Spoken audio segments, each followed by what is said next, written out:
Hello, everybody. Welcome back, my faithful women entrepreneurs. I am Janet Clark. I am the host of this YouTube channel, which is called The Freedom Shift for Christian women entrepreneurs who want to create a faith-based business and also win the Women's Impact Network, where we collaborate in order to create our mission-filled businesses. So, today, we are on the second episode in our series, which is titled The Sermon on the Mount, the Ultimate Business Strategy Guide. And the topic for today is the first four Beatitudes, laying the foundation for your faith-based business.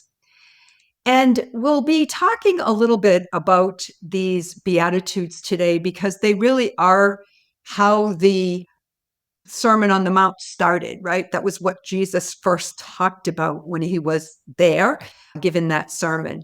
And as Christian business owners, we know that Jesus's life and his teachings have profoundly shaped history, all of history, and our own personal lives and our spiritual lives, of course, too. But you may not really have considered how his wisdom can transform your business strategy. And that is what we're here to discover in this series. Now, look, you may have a business degree, you may have an MBA, you may have tons of experience in the business world, or you just may be somebody who feels inclined or called to start a business. It doesn't really matter wherever you're coming from, you can apply Jesus's teachings for timeless wisdom to transform the business that you're creating, right? This whole entrepreneurial journey. Because Jesus did not just teach theology. In fact, he didn't teach theology at all. He taught spirituality and truth. He spoke about human nature, manifesting miracles, and the power of prayer. And he emphasized that our minds are the secret place that really shape the outer life that we create. So whatever our destiny is, whatever life looks like for us, including what business we create, has to start first in the secret place, which is our mind. And all of our outer experiences in life are a reflection of those inner thoughts. So understanding this is crucial for you as an entrepreneur. And the Sermon on the Mount opens with those 8 Beatitudes, and there's a lot to unpack there. So we're going to start today with the first 4, and I'm going to show you how they can be used as a secret weapon for your business success. So let's start with the first Beatitude, which is, "Blessed are the poor in spirit, for theirs is the kingdom of heaven." Being poor in spirit means recognizing our spiritual needs and the dependence we have on God. It means that we are able to empty ourselves of all desire to exercise our own self-will and to let go of all of the preconceived opinions that we have in terms of what our business needs to look like. Like, we know what our end mission needs to be, but we all have these preconceived ideas of how we're going to get there. And that is what we have to let go of. We have to admit that we're poor in spirit and that we're willing to suspend whatever attachments we have to our own desire. And those desires could be for our own importance, like how we're perceived by other people. We have to let go of this idea that it's all about the love of money that we're building this business. And this other concept that so many people worry about, which is fear of public opinion or the disapproval of our relatives or friends. It literally means that we give up all of that to God and we allow God to provide us with the direction. And if we're following our calling to create this business, we know what the end result needs to be, but we want to do it in a way that God directs us. So this means having some humility and also some openness that it may not exactly look the way you think it's going to look. And I will later share stories about how that has always been the case with me. I've been an entrepreneur now for 20 years. And I have to say, I've been successful, but never in the exact way that I thought it was going to look. And the same now. I recognize that every day I have to take the guidance from God and I have to see what Jesus puts in my life and evaluate everything I do from that perspective. And so it really means being open to growth and guidance. And as entrepreneurs, we really need to acknowledge that we don't have all the answers. So it means staying humble and willing to learn and to remain open to mentorship in some cases, to divine inspiration, and to seek God's guidance as we make business decisions. And I think it's also looking at feedback and being open to what's coming back at us without allowing ourselves to be derailed by other people's opinions of us. So it's discernment in being able to get feedback from customers, say, so that we can adapt, so that we can serve those people better, but at the same time, not being open to everybody else's opinion about what we should do and really taking that on as our own work that we figure out with God. So it's humbling in some ways, but it's very freeing also. If we keep our thoughts right, if we stay focused on allowing God to guide us, we are going to find unexpected ways to get to the top of the mountain. So the second beatitude says, "Blessed are they that mourn, for they shall be comforted." Now, nobody thinks of mourning as being a good thing. And we all know that it is God's will for all of us that we should have happiness and joyous success. So God definitely does not want us to spend our life in sadness and misery and mourning. However, Jesus, he did say, "I am come," or "I have come that thy might have life." I'm going to say that again. Jesus says, "I have come that they might have life and that they might have it more abundantly." So we know that we want abundant life. So what is God, or what is Jesus talking about when he's saying that blessed are they who mourn? Mourning is when we have to give up some belief that we have or some way of doing something because we're learning more about the truth. And finding the truth is what's going to set us free. So mourning signifies that we are acknowledging that some of the things that we're doing are not working. We're having some losses along the way. We're hitting some roadblocks. Some things we are working on don't exactly work out the way that we had intended them to do or to be. And so we feel bad, or we're sad, or we have to mourn the fact that we're suffering some losses. But we seek that comfort in God. And in business, this just basically means that we're recognizing failures and setbacks as part of the journey. And it's the same in life. Nobody is going to get through life without loss. And in business, we're not going to get to the end result without suffering setbacks along the way. And the key is to recognize that trouble is fleeting as long as we seek God, that we can learn from our failures and our mistakes. God is not putting you into a situation to make you miserable or punish you. If things aren't working out exactly right, it's a learning opportunity.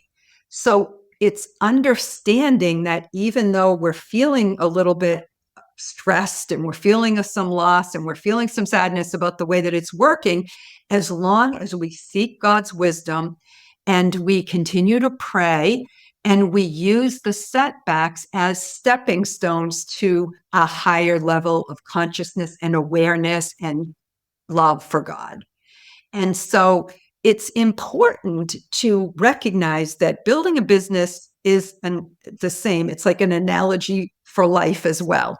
It's always going to be ebbs and flows, catapulting forward, falling a little bit back, suffering some setbacks, having some things get in the way. But when we recognize that God is going to give us the resources, when we trust and we have faith that we are going to end up in a good place, as long as we are not hoarding our riches and being selfish and recognizing that whatever we do have, even when we succeed, if we make a lot of money, that's money that God has given us to steward. So we're in charge of that money, and that means we have the responsibility to dispense it wisely and to use it wisely. So we're the trustees, and God is the owner of everything, whether it's working out for it feels good or whether it's bad. All things work out for good in the end for those who believe and trust in God. Recognize that mourning or setbacks is temporary, and that God comforts us when we acknowledge that we have areas of improvement in ourselves and in our business. And this could really involve accepting what we talked about earlier, that constructive criticism or feedback, sometimes from our customers, and the willingness to pivot when something isn't working. And remember, comfort comes in the form of progress and improvement. So we don't have to be at the end result to feel comforted and to feel like we're making progress. And when we acknowledge what needs to change, we open the door to powerful transformations. And that's what we're looking for in our business. I say a lot of times as I'm launching something new, nothing will stop me. And I will make a ton of mistakes along the way. And I will do a lot of things that won't work out, but I will never just stop because it's a calling. What I'm trying to accomplish, what I'm aiming to achieve is the fulfillment of my mission. And so because that is very clear, how I'm getting there isn't always so clear. That takes my faith and resilience and trust in God. So that's what the second beatitude is all about. The third beatitude tells us, blessed are the meek, for they shall inherit the earth. Eek, nobody wants to be meek. However, in this case, meekness does not mean weakness. Meekness is actually strength under control. And it's characterized by patience and gentleness. In business, are you patient? Do you have some restraint? Are you respectful in your dealings with other people? Are you confident yet humble? You know you're going to succeed, yet you are humble enough to admit you don't have all the answers. Are you assertive yet kind? You're not going to accept defeat. You're not going to allow people to walk all over you, obviously, but you're going to be kind to people. You lead your business with this balance of strength and gentleness. And maybe this looks like standing up for your values. And sometimes that's hard in the business world because there's that idea that it's cutthroat. And we have to go around that. And that's really, to me, what this divine feminine is all about in this mission-based idea of business. So to me, I've been through a lot in the business world because not only have I been an entrepreneur for 20 years, but I've been 30 years in the corporate world. And when I went into the corporate world, it was a very male, masculine-oriented workplace, especially because I was in technology. And so we had to adapt to that culture. But things now have gone, it's too much. There's just too much masculine energy in the business world. And in order for us as women to bring forth more of the divine feminine energy, which is collaboration, nurturing, abundance, working together, not having to be cutthroat. But in order to do that, we have to collaborate. We have to link arms. We have to work together, and we have to rise up, because you can't beat somebody in a masculine way with that kind of energy without using that kind of energy. And that's not what we're trying to promote. So we can stand firm in our business values while being open to being negotiating or being open to pursuing our goals assertively without treading on anybody else, and always treating others with respect. So I always say maybe our competitors really could become our joint venture partners. Maybe it doesn't always have to be we're competing against somebody else. Maybe we nurture each other and we all win. And that really is the approach that's going to dramatically shift what's going on right now in our world, especially in the business world.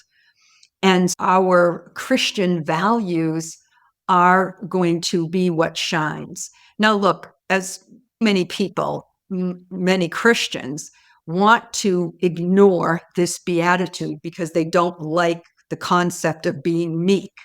And they don't really even understand, what does it mean to inherit the earth? I'm going to tell you. Here's the thing, though. If you try to avoid something that Jesus taught and you say, I don't really get that one, so I'm just going to pretend it doesn't exist, your soul isn't going to allow that. Because in order to follow Jesus, you have to follow all of his teachings. You can't just pick and choose which ones you want to follow. So you have to understand what he was referring to. And we don't always take things. We have to realize there is a language translation thing here. And what did he really mean? And sometimes people take Jesus' teachings very literally when they're meant metaphorically. Everything Jesus did was in parables and in a metaphysical context. So it's really important when we look at these Beatitudes to understand that they are translatable into ourselves and our own actions.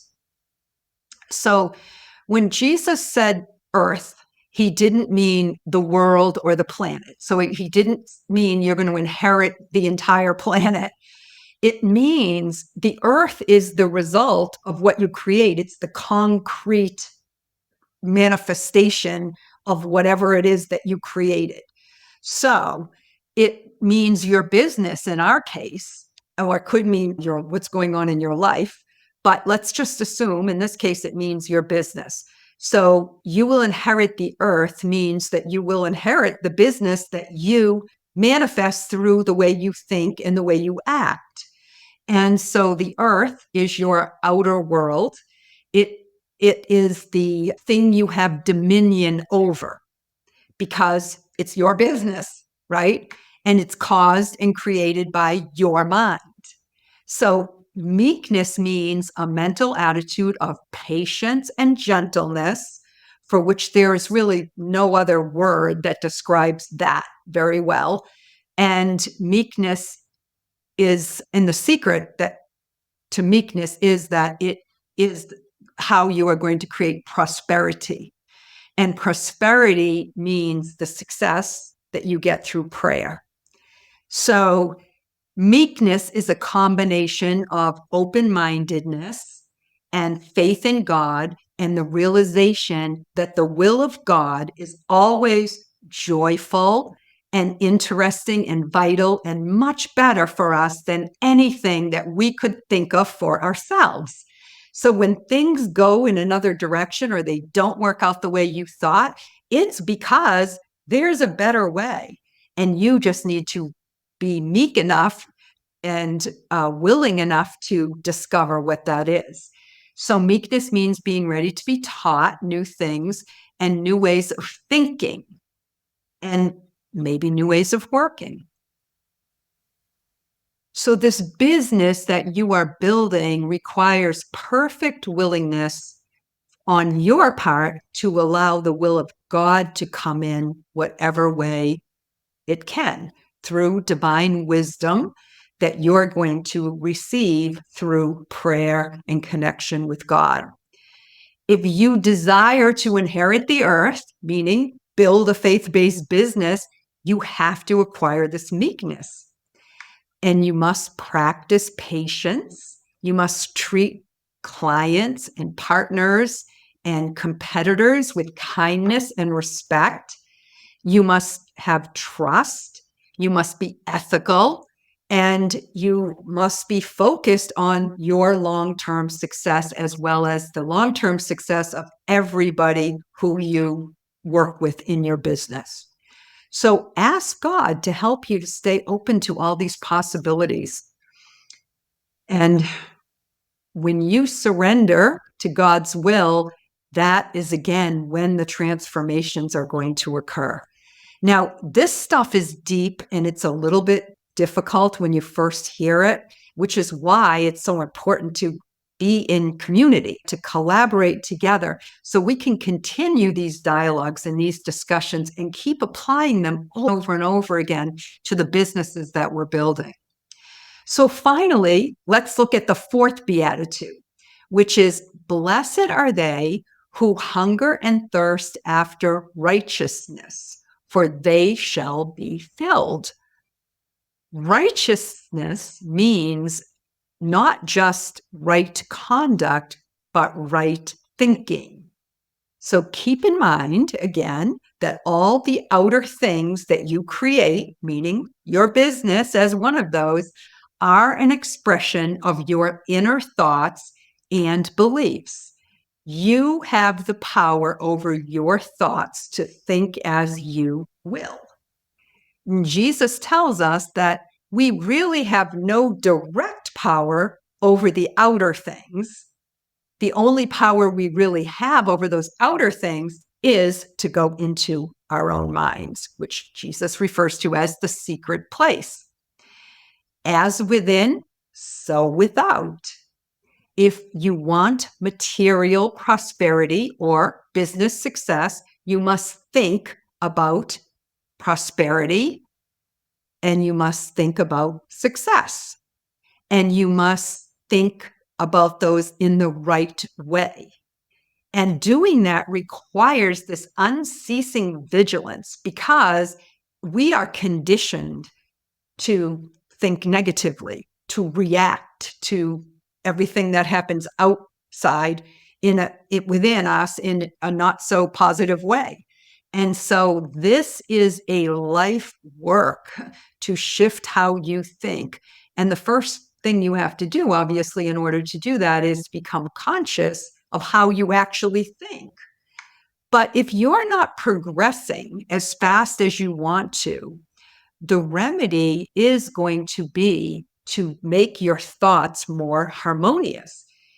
We don't dwell on our mistakes. We don't dwell on the slowness. We don't dwell on the roadblocks and the barriers. We continually focus on what we want to get to, the vision that we have, the calling that we have, and we claim the presence of God with us. We have to claim God's wisdom. We have to claim God's power. We have to claim prosperity in prayer. And for faith-based entrepreneurs, this really means constant connection to God in everything you're doing in your business. It means being ethical and staying true to your values. It means staying in integrity. Even when other people aren't and you feel like they're all succeeding and you're not, you will not have success if you build a business the way the outside world builds a business. You will have success if you build this business according to your calling and God's guidance. And this is a dedication to righteousness, and it will set you apart in the marketplace for sure.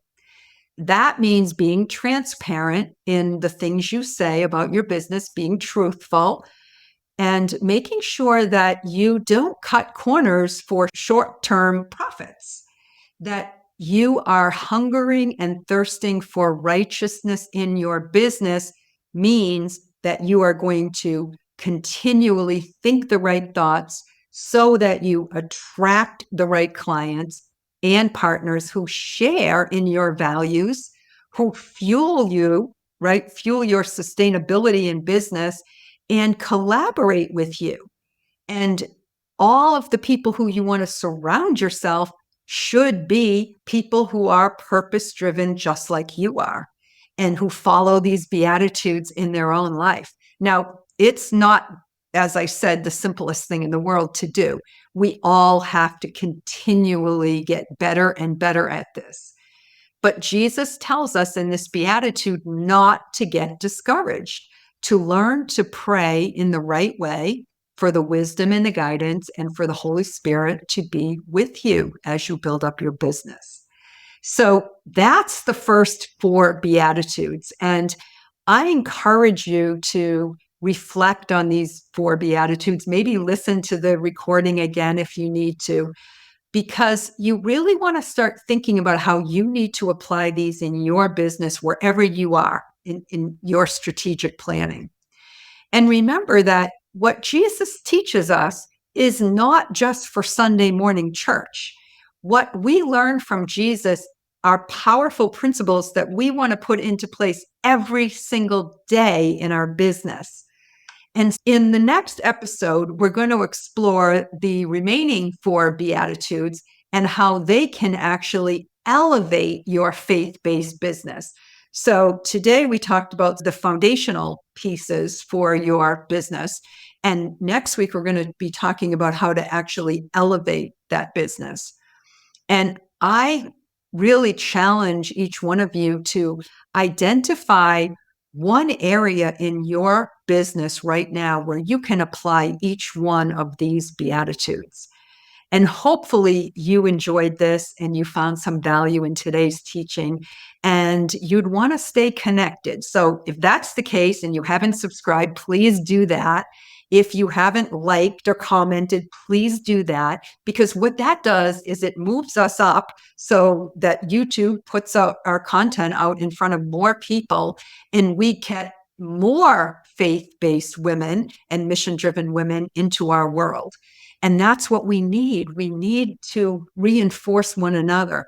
And we are working here. This is my mission, is this YouTube channel and the WIN group to bring the right people in so we all collaborate and we all have this common belief in Jesus, and we have this common faith that God is in charge and we are here to fulfill the mission using God's teachings. And we have to work together to do that, because that's what Jesus said, when 2 or more are gathered in my name, there we have love, there we have success, there we have a church. And so this is what we need to focus on, and I need your help to do that. So if you are not a member of WIN, the Women's Impact Network, the link to join that is in the comments on the YouTube channel. And so I ask you to please, if you're on Facebook, get over there and join that group. Otherwise, I am always available. Reach out to me. You can reach out to me through direct messaging. You can reach out to me through any of the connections here. If you reply, I'm going to see it. I'm going to respond to that. If you want me to connect with you, just reach out. So it's really important. I'm on LinkedIn. I'm on Facebook. I'm on Instagram. You will not have trouble finding me. So I thank you so much for joining me today. I am a steward of this Facebook group that I've created. I am a steward of this LinkedIn channel that YouTube channel that God has given to me as a platform. And I'm a steward of all of the emails that maybe you're hearing this because I sent you an email. And my job and my mission is to create a movement of women who want to change the world and leave it better for their children and their grandchildren, who want to put God back into this world, into the forefront of the world. So God is in business, and God is in the schools, and God is in the churches, and God is in everyday life, because that is where we find our peace, our prosperity, and our purpose. So thank you for being here. God bless you all. And I will be back for another session, at least within the week, if not sooner, with some sort of a live. If you're in the Facebook group, I do go live there as well. And you also can go live in there. Hop on over. All right. Bye for now.